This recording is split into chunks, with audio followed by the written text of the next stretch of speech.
இன்னைக்கு just a மினிட்ல நம்ம ஒரு காடை சூப் தாங்க பார்க்க போகிறோம். என்னோட ஸ்டைலில் பார்க்கலாம் வாங்க. நான் ஃபஸ்ட்டு காடை எடுத்து நல்லா கழுவி வச்சுட்டேன். மஞ்சள் உப்பு போட்டு ரெடியாக வச்சுருக்கேன். இன்னொரு சைடு வந்து மிக்ஸி ஜாரில் வந்து ஒரு இன்ஸ்டண்ட்டாக பவுடர் அரைச்சிக்கலாம்.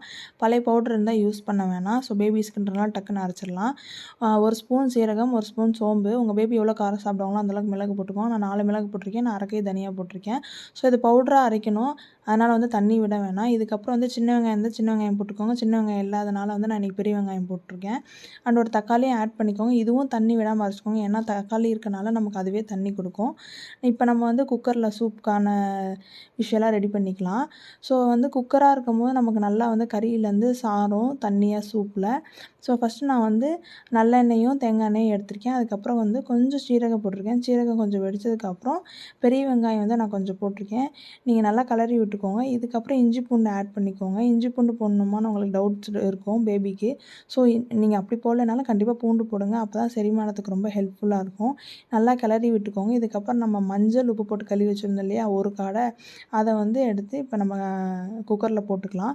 இதுவும் நல்லா கிளறி விட்டுக்கோங்க. நீங்கள் எவ்வளோ கிளறி விடுறீங்களோ அந்தளவுக்கு தான் வந்து நல்லெண்ணெய், தேங்காய் எண்ணெய், இஞ்சி பூண்டு பேஸ்ட்லாம் வந்து நல்லா மிக்ஸ் ஆகும். நல்லா கிளறி விட்டதுக்கப்புறம் இப்போ நம்ம வந்து ஒரு விழுது அரைச்சி வச்சுருக்கோம் இல்லையா மிக்சியில், அதை எடுத்து ஆட் பண்ணிக்கோங்க. இதை ஆட் பண்ணதுக்கப்புறம் நல்லா கிளறி விட்டுக்கோங்க. தண்ணி எதுவும் இப்போ ஆட் பண்ண வேணாம். அதுவே வந்து நல்லா ஜூஸியாக கீழே ஃபார்ம் ஆகும். காடைன்றனால நம்ம 4 விசில் விட்டால் போதும். ரொம்ப ஹெல்த்தி, ரொம்ப நோய் எதிர்ப்பு சக்தி. நான் என்னோடய பேபிக்கு ஃபஸ்ட்டு கொடுத்த நான்வெஜ் வந்து காடை தான். நான் இந்த கிளாஸில் வந்து 1.5 கிளாஸ் தண்ணி ஊற்றிருக்கேன். இல்லை 2 கிளாஸ் தண்ணி ஊற்றிக்கோங்க. ரொம்ப தண்ணியாக ஊற்றினாலும் டேஸ்ட்டாக இருக்காது. ஸோ இந்த அளவுக்கு நமக்கு நுர கட்டினதுக்கப்புறம் நல்லா கிளறி விட்டுக்கோங்க உப்பு போட்டு. உப்பு வந்து பேபி சாப்பிட்ற மாதிரி இருக்கணும். நம்ம சாப்பிட நிறைய போட்டுறாதீங்க.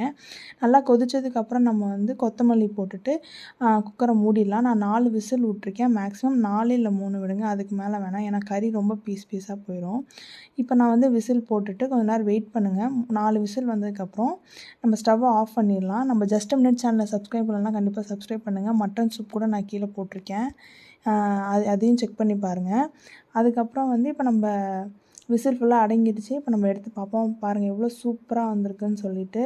நான் குக்கர் ஓப்பன் பண்ணோடனே சூப்பராக வாசனை வந்துச்சு. நீங்களும் ஒரு டைம் ட்ரை பண்ணி பார்த்துட்டு கமெண்ட் பாக்ஸில் கமெண்ட் பண்ணுங்கள். அந்த லைக் பட்டனை வந்து கிளிக் பண்ணிக்கோங்க. நம்ம ஜஸ்ட் a மினிட்டை சப்ஸ்கிரைப் பண்ணனா சப்ஸ்கிரைப் பண்ணி சப்போர்ட் பண்ணுங்கள்.